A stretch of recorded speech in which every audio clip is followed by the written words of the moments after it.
a yearly thing we did last year too, and bringing it back. And so with the first overall pick in the 2021 head coach NFL draft, Ben Wheaton selects. I am going to go with Bill Belichick. I teetered back and forth with somebody else here, but I still believe in Belichick, even though the last year was first year without Brady. It was a bit of a struggle. They had some injury problems. Just the roster was built terribly.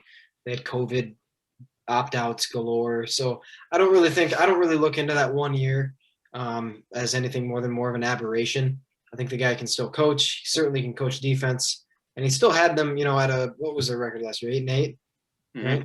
Yeah, they were at 8-8 last year, with a really, really bad team. In all actuality, some of the worst quarterback play in the entire league. And he was still able to get them to 8-8, which isn't great. But, I think if they just get some more solid QB play, I don't really think that's going to be from their draft pick, but that's a different story. But I think if they get some solid QB play, good enough QB play, he's going to get them back into the playoffs and get them right there again. I think I look at it to the way, as Belichick is a great, incredible coach, maybe the best to ever do it. I think a guy like Brady just put him over the top to where they were pretty much unstoppable. That's the way I kind of look at it. Mm-hmm. Obviously, if you pair the best QB and the best coach at the same time, that's not really fair. So I don't think you can knock Belichick just because he went 8-8 the first year without Brady, especially with the COVID year and all the weird stuff that was going on with that. So definitely Belichick number one. All right. Yeah, and the Patriots were one of the worst teams hit by players sitting out too. Oh yeah. Yeah, so many opt-outs. Like Dante Hightower, that's a huge piece you miss. Yep. All right, number 2, Isaiah. Well, I have to say that to our viewers that Joel sent us the entire coaching staffs, well, including the coordinators. So I ranked that. So I just want to say with my first, but I'm glad I didn't go first, so that Bill Belichick was picked. As head coaches, but the second best head coach in the league is still Andy Reid. So I'm going with the Chiefs. Obviously a letdown in the Super Bowl. I don't think it's going to be. They just won it. It's really hard to repeat in any sport, as we know, as literally anybody that's ever tried to do it will say, except Bill Russell. I don't know about Bill Russell. Maybe he just. Yeah. So. But yeah, Bill Belichick is just the greatest coach ever. But Andy Reid's probably the best offensive-minded coach, one of the best offensive-minded coaches ever. The way he's able to just do stupid things that you shouldn't be able. Didn't he put his quarterback in motion last year? Didn't Patrick Mahomes go out in motion once and double passes to the tight end who's pulling around the line and just able to scheme up things that people haven't thought about before.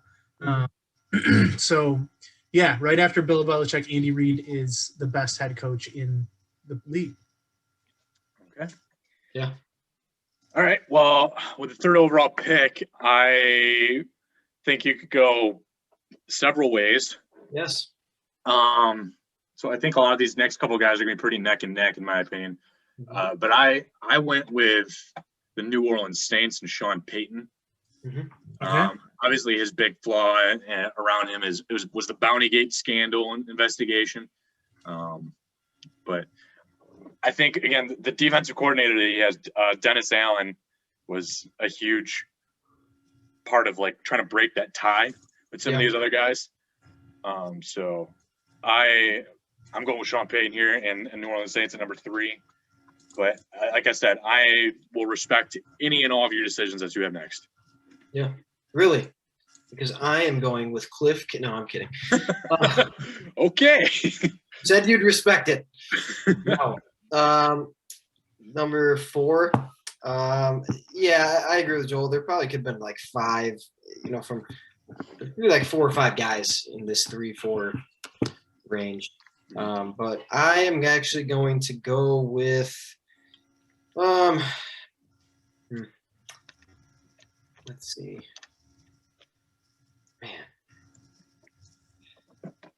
I just like some of these guys more. I'm going to go with Bruce Arians here. Ooh. A little bit out of the box the way he coaches. Not necessarily, he coaches offense in a different way. Brady kind of talked about it last year. He had, some getting used to. He's just unorthodox, puts a lot on his assistants, but he's got some good assistants. Byron Leftwich is an up-and-coming star as offensive coordinator. Obviously, he had Todd Bowles last year, just wrecking teams on with some defense. I think it's overall one of the best. It might be the best overall staff. I'd put it probably number one is from a pure coaching staff standpoint. But if we're just looking at head coaches, I'm going to put Arians here. I think he's kind of for a while there. Now I don't think he will be just because they won last year. But I think he was sort of overlooked. From the head coach standpoint, I don't think he doesn't get the same praise as a Belichick or a Sean Payton or even like a McVay or, some of those guys. Because I just think he kind of goes about his business, and he's kind of he rubs people the wrong way because he likes to curse and, drink and do things differently. So he is 69th in NFL head coaches wins. Mm-hmm. With 67 total, but I mean, obviously he was a coordinator for the longest time too. So he was an offensive coordinator for a very, very long time before he was even a head coach. Yeah. And so his interim head coach in 2012 with the Colts was his first kind of opportunity. And then he went to the Cardinals for 5 seasons, and then he was off for 2 seasons and then came back. So I had him at 10th just because, experience, and then obviously again bias there for him, I think, for sure. Yeah, and then obviously he gets paired with, as you mentioned on your first pick, the greatest quarterback of all time, who can probably elevate any coach to some level. Sure. So he probably isn't necessarily deserving of 10, but like I said, I'm not going to disrespect any pick that you would probably have, like other than if you were about to say Kliff Kingsbury, but Arthur Smith. If you also mentioned you include the staff. Byron Leftwich is an offensive coordinator that I feel at some point here in the next 2 years get a head coaching opportunity. Mm-hmm. Todd Bowles has been a head coach for several years. Not great, but great coordinator. So, yeah. I like I said, I kind of thought about the whole staffs, and I had him at second just because of Leftwich and Bowles. Just because, Arians has had his up and downs as a head coach. He wasn't incredibly successful in Arizona. Not necessarily his fault, just because that organization kind of sucks. You have the Lions at 3 then? They have quite a coaching staff. They do have I should say head coach and coordinators. Okay. But next up on my list, I got 2 guys here who I could pick who have proven that they're good coaches for many seasons. But the one who I feel is on the incline rather than the decline is who I'm going to go with next, and that's Jon Harbaugh. Ooh. Okay. I like it. I like Harbaugh here. He's just been I think one of the most, and I don't think disrespectfully so, but underrated coaches in the league. Lamar Jackson's incredible, but everything else that team does is what Jon Harbaugh runs in or breathes into it. He won a Super Bowl. We all know that. He's just stayed consistently good since then. I mean, there's been some seasons where they weren't as good as they are now, obviously, but he was able to take Joe Flacco to the Super Bowl and win it. And Joe Flacco is terrible. He is. So I give him a lot of credit. I know everyone wants to talk about Lamar. You guys know that I'm not the biggest Lamar fan. But I think Jon Harbaugh does an incredible job with that team. Yeah, I don't disagree with that. I like Harbaugh. I think he's so consistent. He's won 62% of his games in his career. He's been a head coach for 12 years. I mean, he's just a winner. He's getting it done pretty consistently. Is it a boring brand of football sometimes? Yeah.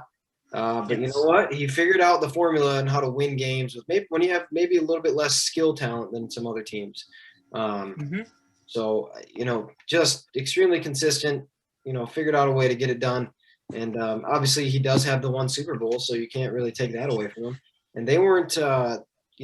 They were like 10-6 that year in the regular season. He caught lightning in a bottle there, and coached his butt off to get them there, and beat his brother obviously in the Super Bowl. So yeah.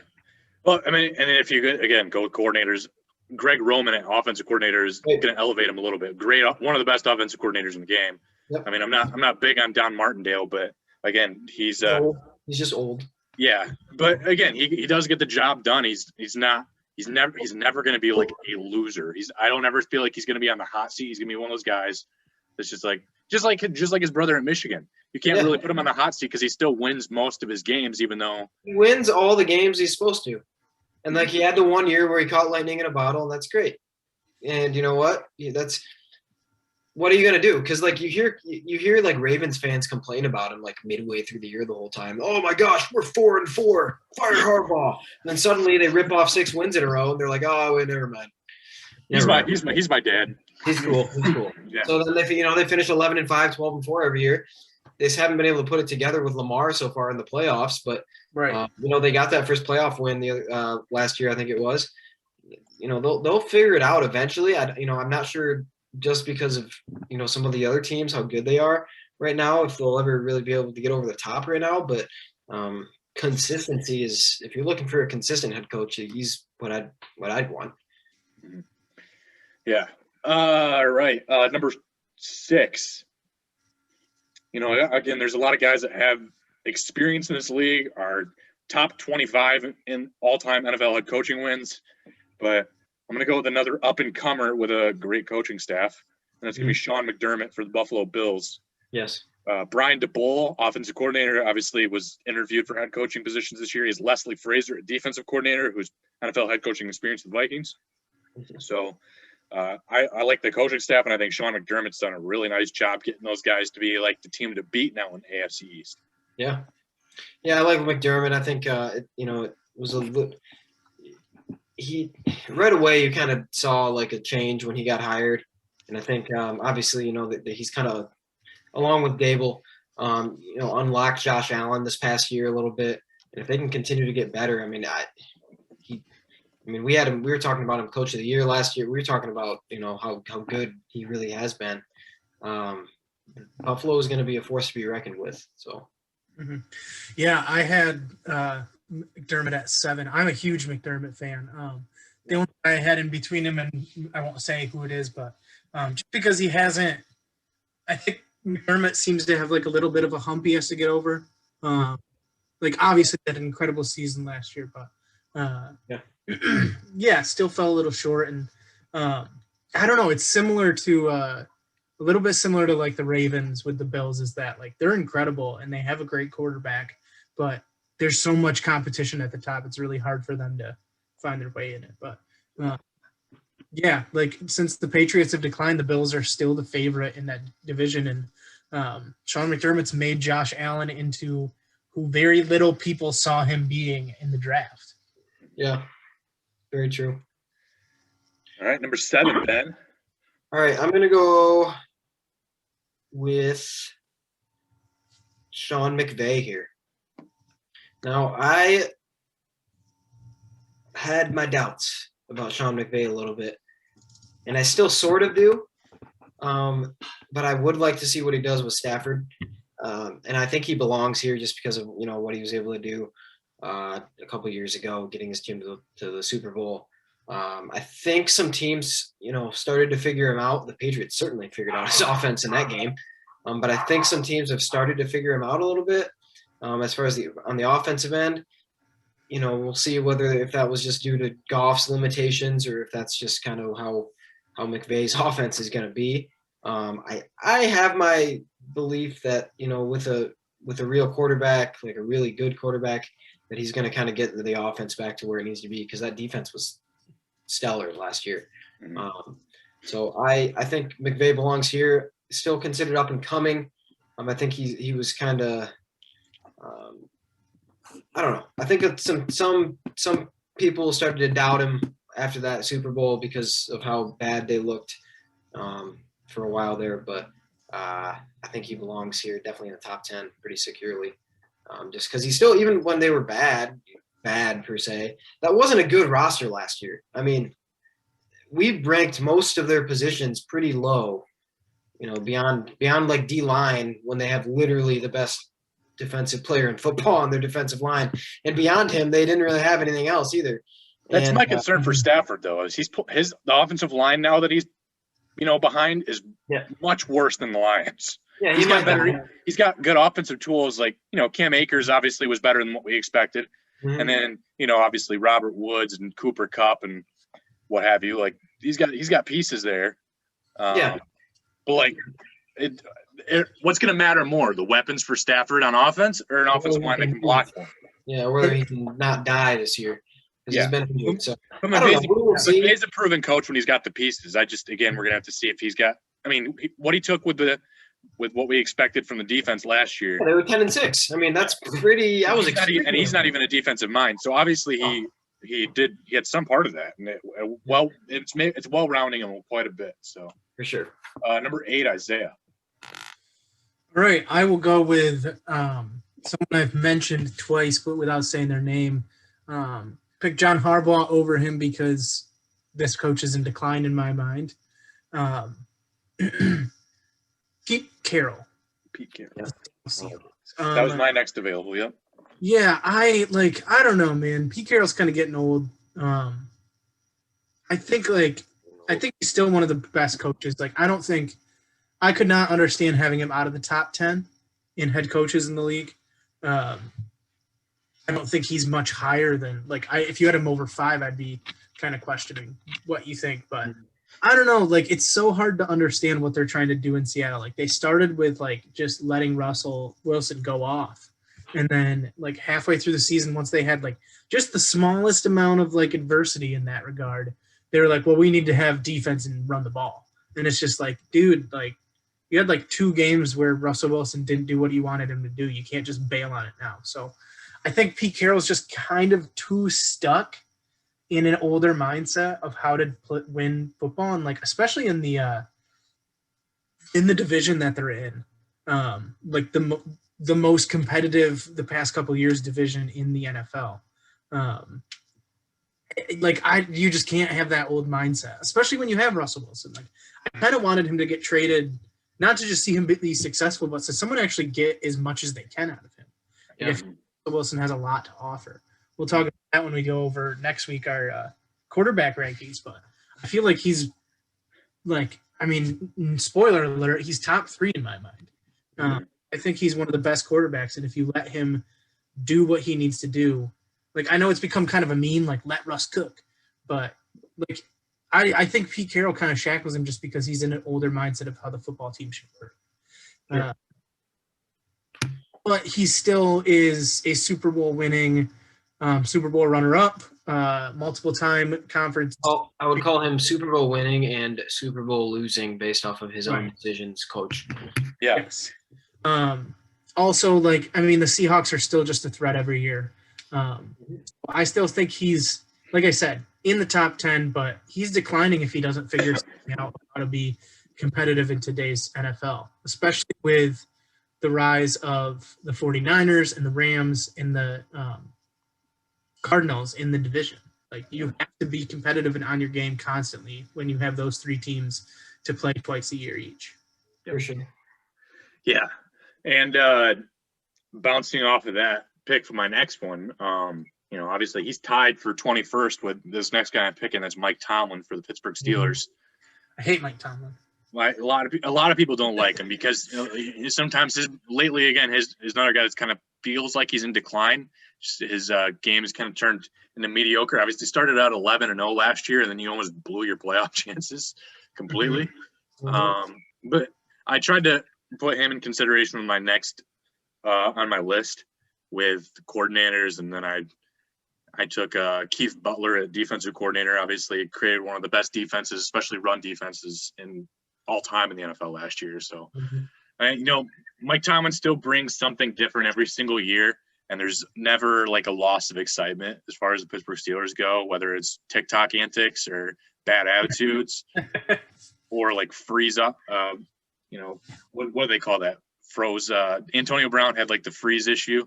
Yeah, he froze his feet. Oh, the frostbite. Yeah, frostbite. So That was when he was in Oakland when that happened, though. What? Oh, that was right in between. Yeah, it was right. Yeah, in between. it's the summer between. Yeah. Mm-hmm. Okay. But still, so I just feel like there's always some level of drama though with Pittsburgh and having phones in the locker room and stuff. So Mike Tomlin though just produces wins every single year. Like he hasn't had a losing season in forever. Yeah. There's obviously something about that. If you're a Pittsburgh Steelers fan, at least you're seeing playoffs every year. It's true. All right. What number is this? 10, I believe. 10. All right. Yeah, could go a few different ways here. I think this is when it starts getting kind of interesting. Yeah, I really like Mike Vrabel here, though. Ooh. That was my next one because I looked at the coordinators. Yeah, I just think he's got Belichick. Obviously, he's got the influence of Belichick. Played for him. He's got some of those plays some of the same type of games Belichick does with like manipulating the clock, kind of not manipulating the rules, but just pushing the envelope on what's legal and what's not, as far as like eligible receivers, doing stuff like that. That Belichick, he just knows the rule book like Belichick does. And that's just that influence that, from him. And I think I wouldn't say he's Belichick level, but he's certainly, he's kind of a younger version of Belichick. He's still got that old school feel, giving the ball to Derrick Henry a million times a game, which why wouldn't you? I think he deserves to be in the top 10. He's just a good head coach. He's a solid head coach. Defensive background, obviously. You'd love to see. Obviously, Arthur Smith was there last year, but you'd love to see maybe him get like a real good offensive mind. Not that Smith wasn't, but just to see what they can do to be a little more creative on offense. But when you have Derrick Henry that you can hand the ball to 40 times a game, I mean, I can't really complain about it. So yeah, I had him right at 13, so I only had a couple guys in between. But yeah, I mean, Mike Vrabel, like, he's one of the I shouldn't say younger as an age, but just like in how quickly he's become successful as a head coach. Like, it's been impressive. And like one of my favorite quarterbacks, just to make so much out of Ryan Tannehill that no one can do. And like, I don't know if it's specifically Vrabel who's the Tannehill whisperer, but like just the fact that you're the head coach and this guy who just kind of like didn't have much success in Miami and kind of was written off, like he turned him into a consistently good quarterback. He like plays to Ryan Tannehill's strengths perfectly. Yep. Next up, I have another Super Bowl loser, someone who gets a lot of jokes made at their expense, but I still think like is just consistently. I just think he's a good coach. Like, I just think he's a very creative mind, similar to John Harbaugh. Like, can make the most out of some guys who probably other coaches couldn't. Kyle Shanahan.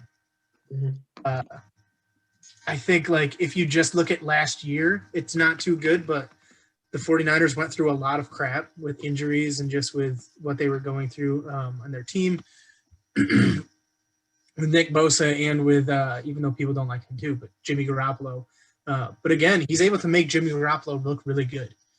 He's very creative in the run game. I think if it wouldn't have been for injuries and for the weird COVID year, I don't think they would have had much of a Super Bowl hangover. Like, if they wouldn't have had George Kittle out and Jimmy Garoppolo out and had to rely on like Nick Mullins, I think they would have made the playoffs, and I think they would have like not been a Super Bowl contending team, but just everyone would have been like, oh yeah, like this is kind of more so what they are, is just a good playoff team that could make it. And I think a lot of that goes to Kyle Shanahan, what he's been able to do there. Yes, the choking jokes are there, and he has to show that he can like not choke, and who knows if he'll get that chance again. But I would not be surprised in the next 5 years if Kyle Shanahan wins a Super Bowl. Okay.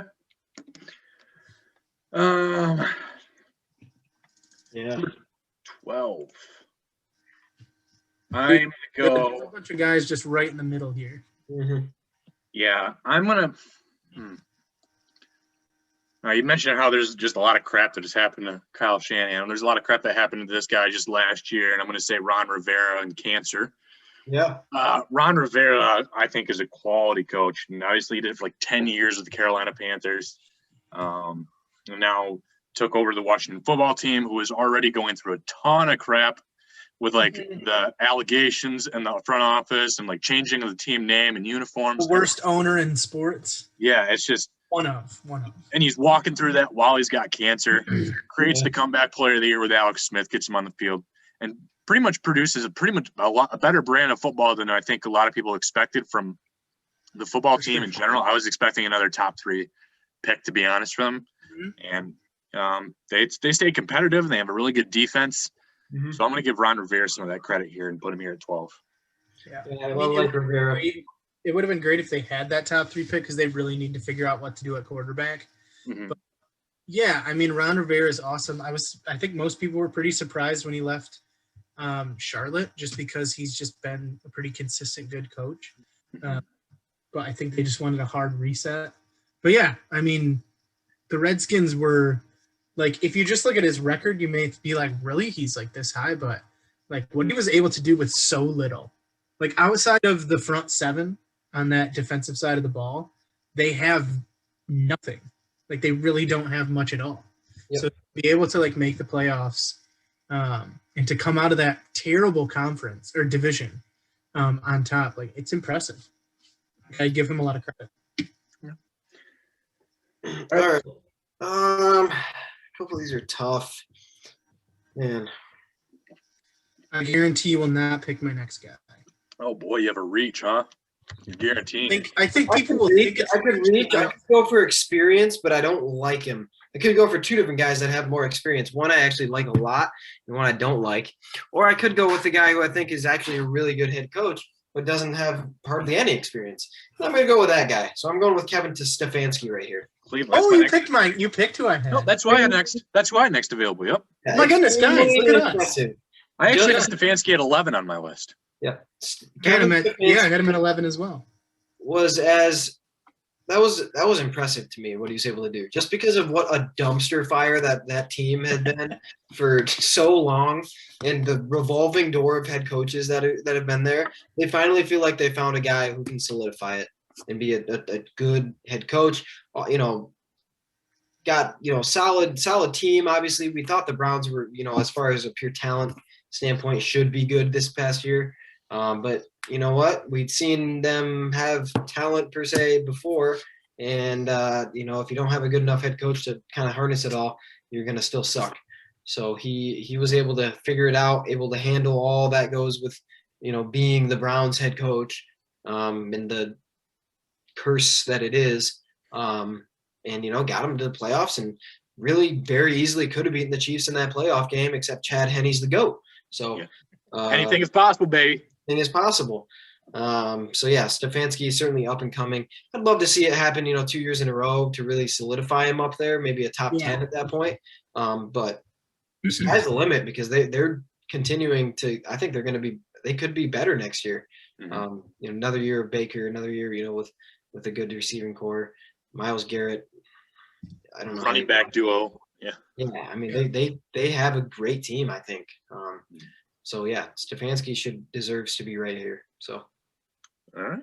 Well, I mean, just what he was able to do, like you said, Ben, like if he can do it again, he's reaching into the top 10 for me too. If he's able to rattle off another 10-11 win season and come out in first place in that division, like that's impressive with all those teams that are around you. Like we talked about the NFC West, but this is the most competitive AFC division. Yeah, for sure. To make people believe again in Baker Mayfield, like he did a great job, especially when OBJ went out too. Yeah. All right, 14. Next on my list, I'm also going with a younger guy. I can't remember if he won Coach of the Year this year. Oh, you might be going with the guy that I might have next.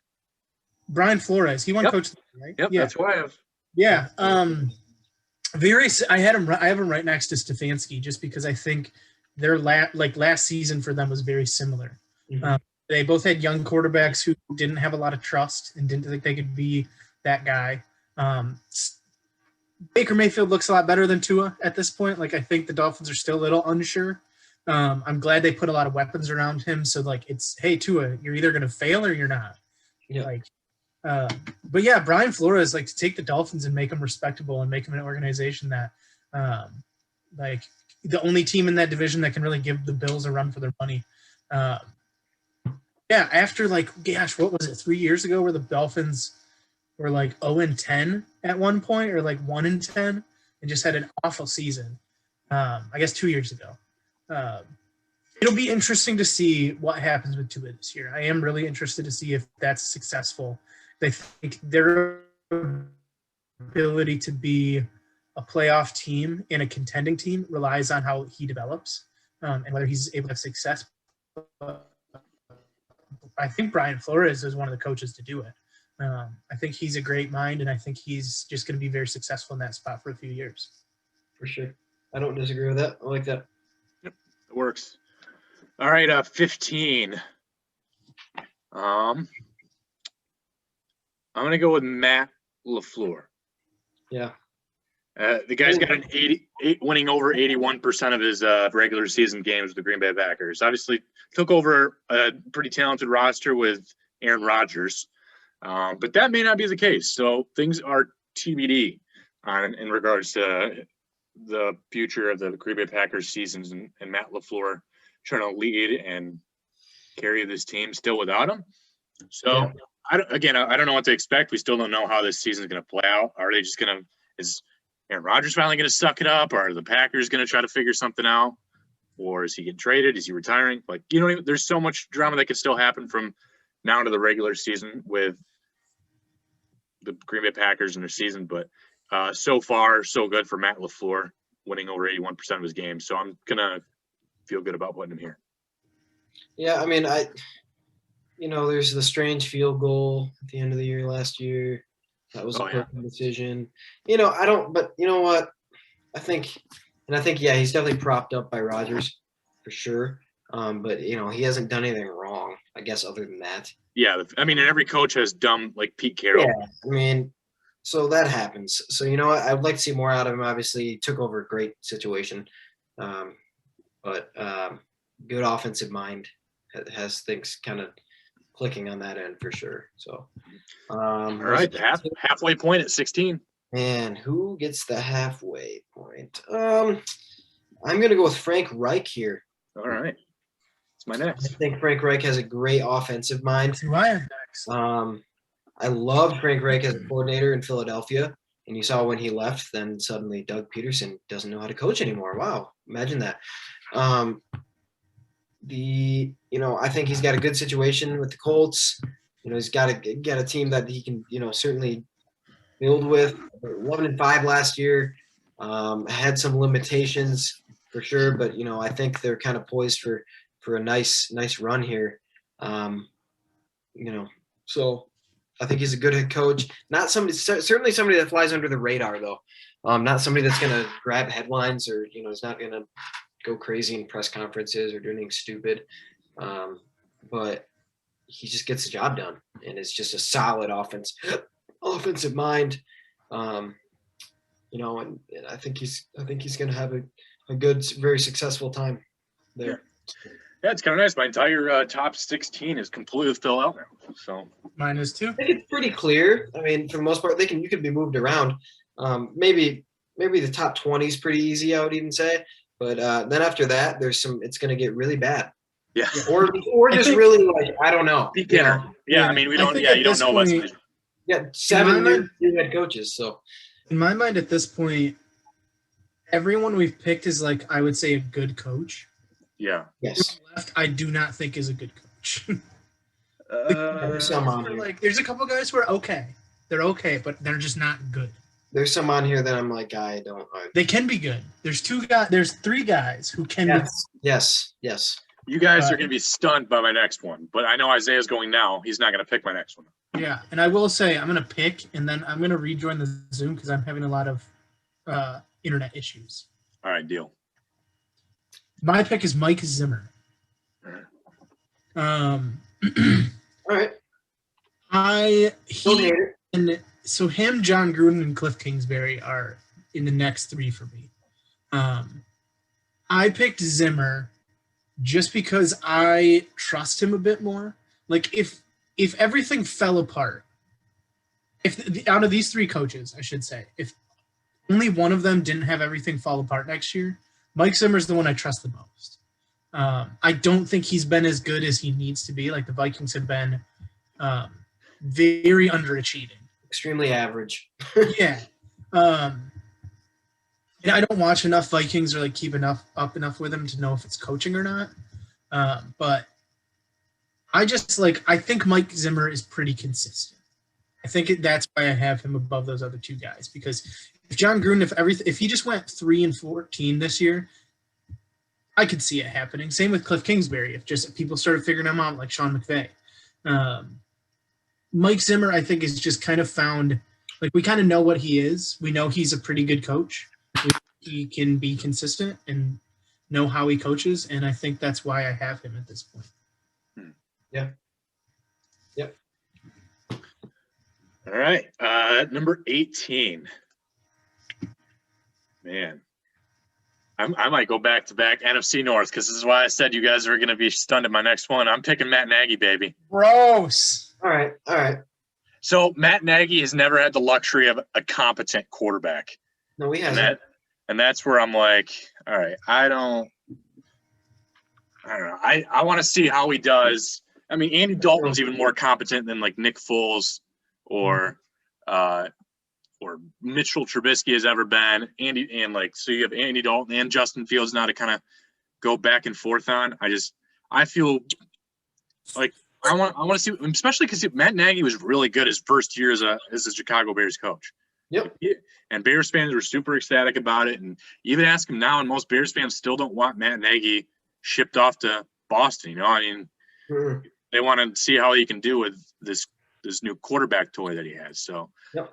I feel good about Nagy's particular set of skills that make him a nightmare for possibly NFL. Well, he's an Andy Reid guy, so he's going to have some things figured out on the offensive end. And I agree with you. Like, if you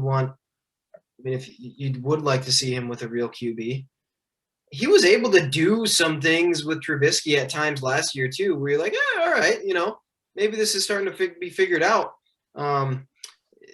It just wasn't a very good team. So yeah. I mean, the roster composition was bad, especially on the offensive end. So, it would be interesting to see what he could do with a real talent at quarterback. Maybe get some receivers around him, see what happens. That would be what I would like to see. But I don't hate it. I would put Nagy in the top 20. I mean, I really would, just because I think he's a good offensive coach. I don't think he's great. I think he's got his problems, but yeah, he belongs in the top 20. I do not have him in the top 20. I know you said you had him at the very back end, dude. I have him at I switched things around. I have him at 26. Okay.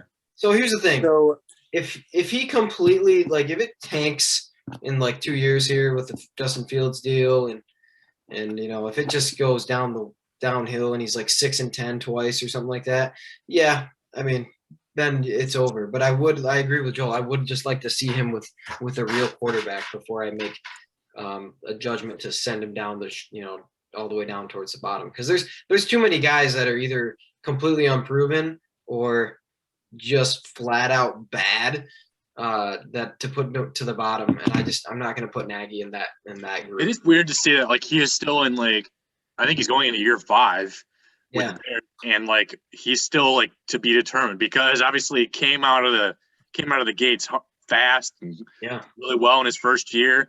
Yep. Started out really solid in his next year and then kind of averaged out, and then was like horrible. But then known for like the defense, and then just again, but then the lackluster comes from not having competent quarterback play. So I feel like he can get back to how he was his first year and a half with the Bears if he gets the competent quarterback play again. Agreed. Yep. All right. What do you got for 19? 19. I am going with, man. I'm going to go with Mike McCarthy. Yep. Yeah. I don't want to, because there was talks of just firing him last year. in his first year with the Cowboys.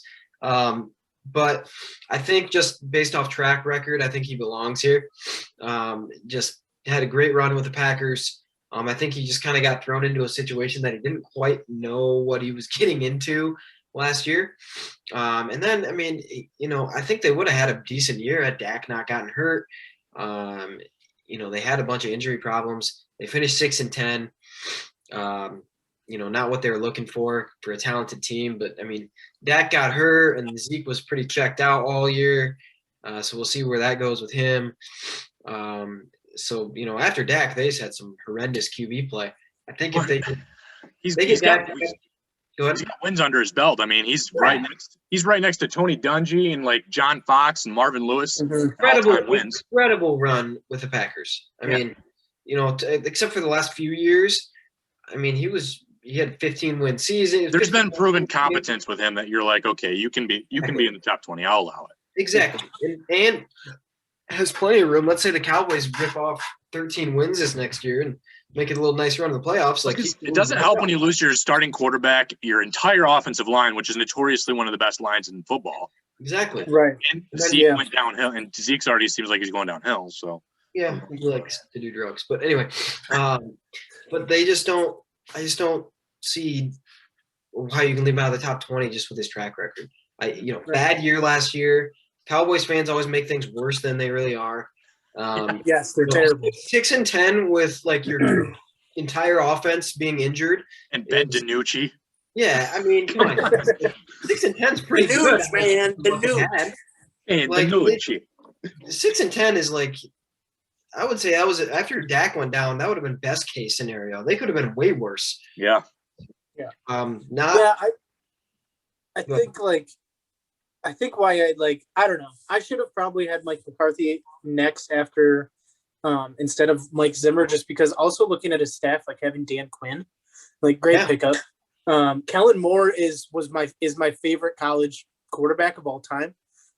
So I'm so glad that he's getting a chance there, because I think he the thing that was not there for him, was always there for him, regardless of like size and NFL ability, was his mind. Like he's just incredibly smart quarterback, always has been. But yeah, I mean, Mike McCarthy really had a raw deal of it. Of all like the first year head coaches, or at least the coaches with new teams, he had probably the worst deal of it last year, just because, going to Ben DiNucci, Ezekiel Elliott just being an Ohio State idiot, your entire offensive line going down.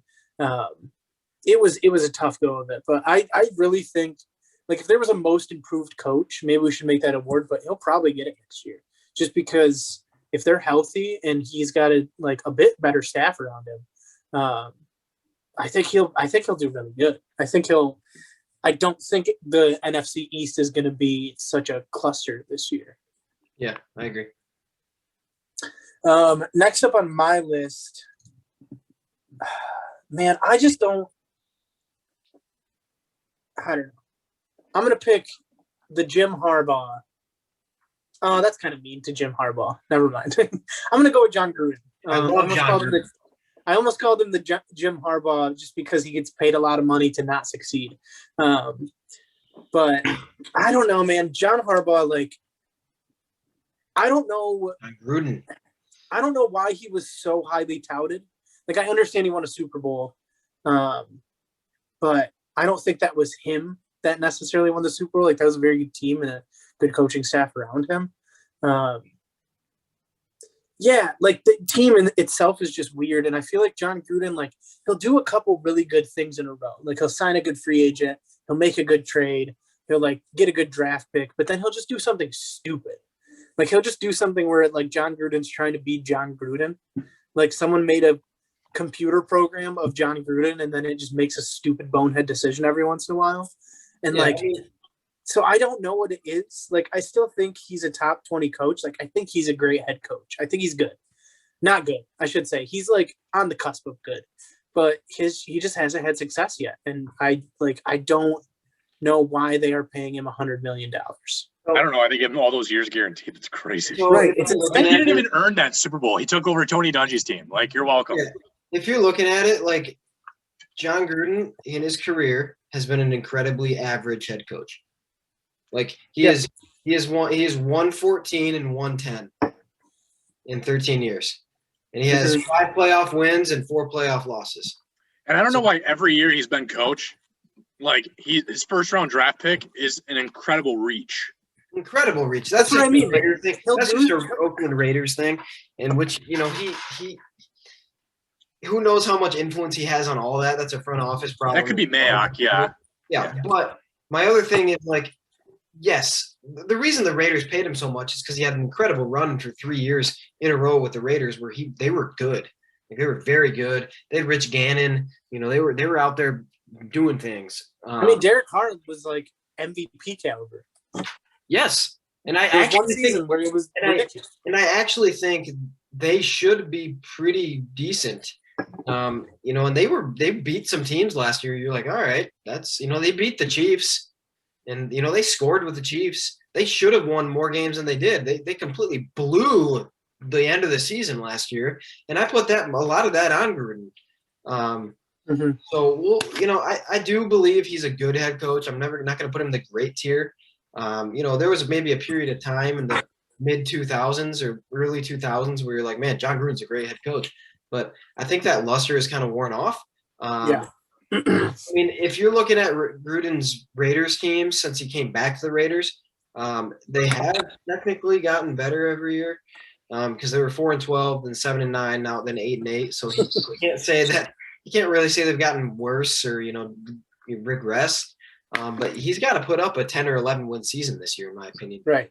To kind of prove hey, maybe this is worth it. It's going in the right direction. Because I do think they have enough talent, especially offensively, to win 10 games, win maybe even 11 games. They were in enough games last year to win 10 games. And they beat some teams they probably weren't even supposed to beat early. But then they lost some games they weren't supposed to lose. Yeah. So, I agree. I don't like the Harbaugh comparison. I do understand it there. Yeah, that's why I took it back. He's more of a Gruden's almost more of like a let me think, like James Franklin. Like it's like, man, he upset Ohio State, and then he's gonna go out there and lose to Northwestern. Yeah, that's a better comparison. Like, what was that? Like, just out of nowhere. If they were paying James Franklin $100 million, that'd be the perfect comparison. Exactly. It's like, what are we doing here? Like, you beat the team that no one thought you could beat, and then now you go out and you just lay an egg against a crappy team. So that's kind of the way I would look at it. But he's, I think he's good. He's not great. I think so. I'm gonna create a metaphor here for Jon Gruden. I don't know if you guys had like the friend in high school who really liked to in the winter drift his car and do like donuts in the parking lot. He's like the friend that's like does that a lot, and like everyone's like, oh, that's kind of cool. And then he's like, yo, check this out, and then he runs into a light pole. Yes, like that is Jon Gruden. like just like that's why you're a pastor, because you can just quit BS some metaphor. Well, no, I agree with that though. It's 100% true, because it's like I think the luster that Jon Gruden gets is like because he was on ESPN doing all the stuff before he came back as a head coach. He's very, very charismatic, great press conferences. Hilarious. If you want to laugh for like a good half hour straight, just look up his old Raiders videos when he's mic'd up. Hilarious. Yeah, one of the funniest things you'll ever watch. Or look up where their Hard Knocks tapes. Yes, so funny. Hilarious. So funny. Ridiculous at the same time, too, because you look back at it and you're like, what is he doing? Like, what's the point? Sign a 2-wide banana, man. Yeah, I mean, yeah. Just so, but all in all, incredibly okay head coach. Yeah. Incredibly okay is a good finish for 20 there. 21, I'm going to go with Carolina Panthers and Matt Rhule. Yeah. I like Matt Rhule. Yeah. I like it. Yeah, and then he gets his offensive coordinator now, Joe Brady. So we'll see what happens there. I like Matt Rhule because I think he's an out-of-the-box thinker, came from college. We'll kind of see how that goes. I mean, yeah, he did good things at Baylor, but again, like last year, a situation where like, how did you pull this together? Like they were doomed for 1-15 after Christian McCaffrey went out. Yeah, right. And somehow they were still like 5 or 6 wins. Like, how did you do 5-11, yeah, they were 5-11. And they could have won like 8 games. Like they were in 8 games. Yeah. And they won 5 of them. So. I mean, they took the Chiefs. They almost beat the Chiefs. Yep. 22? Yeah. Do I just let Don in now? I should just like let you watch us live. Oh no, he went back out again. Never mind. 22. I'm gonna go with Kliff Kingsbury here. Yep, that's who I have next. That's me too. Yep. You know, he might not really even deserve to be this high, but I think just you got to give him enough time with a fully healthy Kyler Murray all the way through. You saw flashes last year when Kyler was healthy of how dynamic they can be. I'm skeptical because Kingsbury never had a good defense at any point in his career coaching. And you just Texas Tech, Houston, whatever. So it'll be interesting to see where how he kind of develops on that side of the ball, because you got to be well-rounded as a head coach in the NFL. But I think if they get a fully healthy Kyler Murray for a full year, I think they will definitely score points, and they'll be fun to watch. But they might still just go 9-7. So, I mean, yeah, I definitely think they're a fun team to watch. But can they be successful with he needs a really good defensive coordinator. Yeah. Like he just really needs he needs a good defensive-minded head coach to have like a terrible year and then get fired so he can hire him. Yeah. Next up, I am going to go, man, this is where it gets hairy. Yeah. I'm going to go with Zac Taylor. I have 30. Yeah. So I have Zac Taylor next because I really the entire end of my list is new coaches. So he's really besides new coaches, there's 3 left of not new coaches, and he's just the least bad out of the others. I think there's 2. There's 2 left in our new coach. Zac Taylor, Joe Judge, and Vic Fangio. Well, now that you said Zac Taylor, yeah. Okay. Sure. The only reason I picked Zac Taylor now is because when he had a quarterback that could play with Joe Burrow, the team was pretty they showed promise. They showed that they could do something. Sure. I don't have much to say about him just because it's the Bengals and it's Zac Taylor. But I really I don't know. I think he'll be in this spot at the end of this season. I think they'll have a decently successful year, so maybe he shouldn't be there now. But with Joe Burrow coming back, I think they could be they're going to be in some games. They're going to show some promise, and hopefully Zac Taylor shows that some of it's because of him. I understand that he's also not a good head coach. Nobody is at this point now, though. I don't think. Right. I don't even consider any of these coaches good. Yeah. Yeah.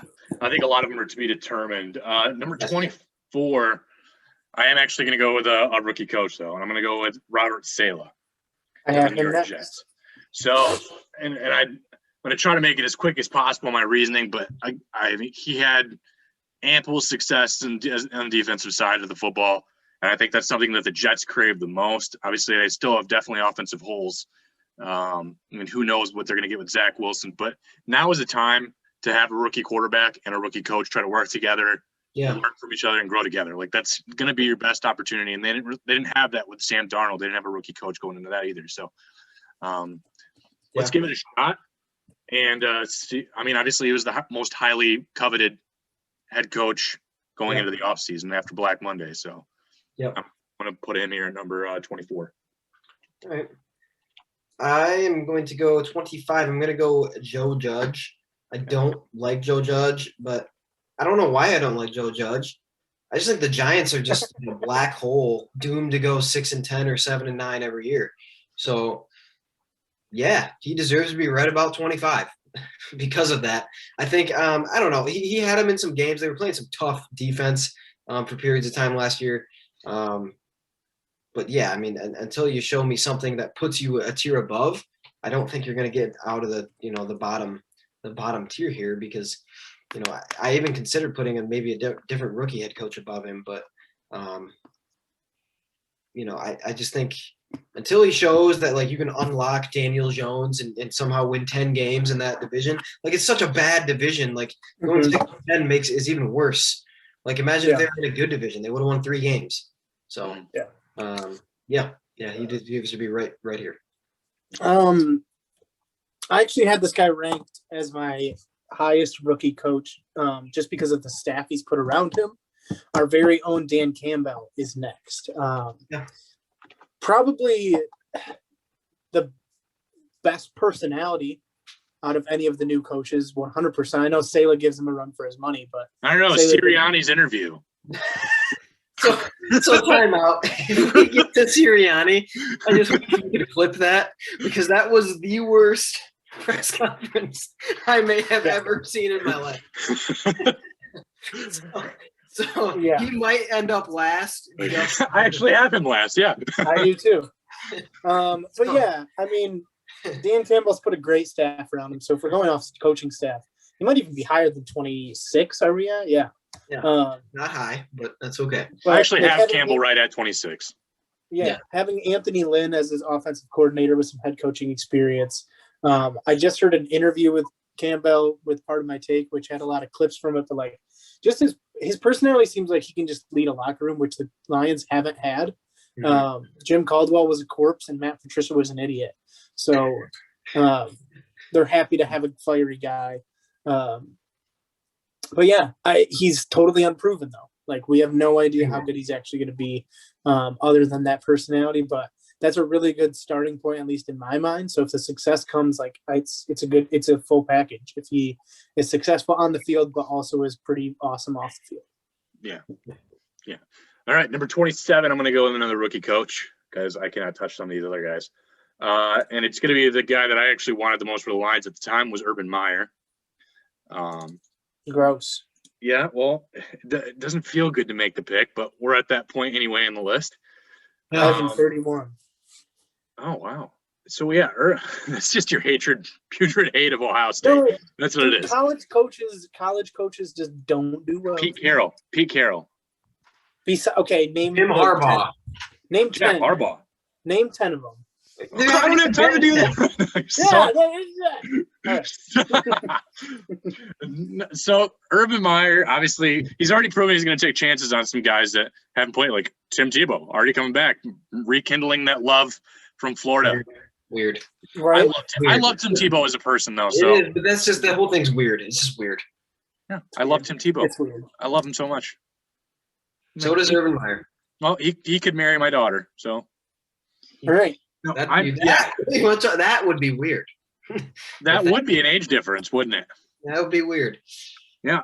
So, so 27, I'm going to go with Urban Meyer just because I liked him a lot for the Lions at the time. I know when we were making head coach predictions, I'm like, hey, Urban Meyer, Lions, maybe. It'd be cool. Yeah. I mean, I can't picture him losing. So that's why I say that. I think he's going to lose a lot of games this year. So probably. He's coaching a bad roster, but got a bad team. There's so much you can do with a team that just got the number 1 overall pick. Yeah, we'll see what happens. It'll be interesting to see that setting. I think he's a master motivator. So I think he's going to have some success in the NFL just because I think it fits him. The college game he was just kind of done with all the garbage that comes with college. So I am going to go with Vic Fangio here. I think Vic Fangio stinks. And he's by far the worst head coach on here with any real experience. I think he's an okay defensive guy. You know, if you're going to have Vic Fangio on your staff as a defensive coordinator, I would say he's a pretty good defensive coordinator. He's just proven he's not a good head coach. So the Broncos are bad. He's bad. I mean, I don't really have a whole lot else to say. Yeah, I don't think there's much more you got to say. Never really gonna. I just don't see that ever being a good match there. So no, I think the Broncos should just take the year off. I'm gonna go with Brandon Staley next. Okay. Like it. Yeah, I think he's definitely he's got one of the better rosters out of these new head coaches. Yeah. Probably him and Arthur Smith give each other the run for the competition in that regard. But yeah, I mean, I think he's cool. He's got a Lombardi on his staff, which is all right. Yeah. Do you remember who that Lombardi was? Joe Lombardi? Yeah, he was abysmal for the Lions. I know. Oh, I know. But he's a Lombardi. I mean, he was awful. He's a Lombardi. Awful. But he's a Lombardi. Oh man, he makes me cry. His name is on the trophy. It makes me cry. His name is on the trophy. It was His name literally is the on worst the- offense the Lions have had in the history. Like I remember watching. Like someone's like, hey, that was my seat. Is your name written on it? Like he gets to say that's my trophy. Is your name written on it? Yeah, it is. Yeah. Actually. Yeah, all of them. That's what Ben thinks about the college in Illinois every time. He's like, yeah, I'm as good as that college. Yep. Played there once. They have an okay baseball field. Anyway. Have some good theology. Too. Yeah. Sure. So, anywho, yeah, I'll go 30 here. I'm going to go with Arthur Smith. Woo! Arthur Smith. So, yeah, obviously the offensive coordinator for the Titans under Vrabel. But, I mean, he's got to try to breathe new life into that Atlanta Falcons team. That team was going downhill for a while with Dan Quinn. And then Raheem Morris actually did a pretty decent job as interim. So, he's got big shoes to fill with Raheem Morris stepping off. I think. I mean, he's going to have a hard time breathing life into him because he has no neck. He has no neck. I think with Smith actually has one of the better situations of the new head coaches just because he's got a veteran team. You know, and that might work out. You know, just I like his offensive mind too. I like, you know, what he was able to do with Ryan Tannehill, and I think maybe he's able to just resurrect Matt Ryan a little bit, get a couple more good years out of him, and I think they might actually be a pretty good team. So, yeah, these next two, I just don't really – they're like one and the same to me because David Culley might have the worst situation possible. Yep. Nick Sirianni might – be handicapped. Yeah. I mean, he's on the spectrum. Like, what was that? Like, I might go back and watch that after this and just laugh so hard. That was so bad. So I guess I'll go with I can't really put Sirianni here after that. So I'm gonna go with David Culley. But that is gonna be tough, man. Like whatever, that sucks. Yeah, I mean, it's a good thing to pay well. So David Culley had like a 6-inch afro when he used to play, so that's why I had him above Sirianni. That's it. I think it's because he's got Davis Mills, man. It's the GOAT. I think if you had half a brain, you'd be above Sirianni right now. Yeah, now, maybe Sirianni will prove that being like genius, like he's a savant in some way. #autism lives matter. Yeah, like he might be like some crazy Rain Man. Yeah, he could be Rain Man. He's busy counting cards. For some reason, I doubt it. So yeah, well, I'll pick Sirianni at 32. Goes into just not like a very bad situation, also, like because like I understand David Culley has probably the worst situation, but like what are the Eagles doing? Like, what are they doing? No one knows. Like Sirianni doesn't know what he's doing. Yeah. We're going to play. Like, from what I've gathered, it's a match made in heaven. But disaster. Yeah. That was a strong first rankings. Yes. Just the memories of this nostalgia of Nick Sirianni press conferences. It's beautiful. I will never forget that one. That is as bad as I've ever seen. Like you can talk about like the dumb like Marshawn Lynch press conferences. I think I will remember that Nick Sirianni one forever in my like that.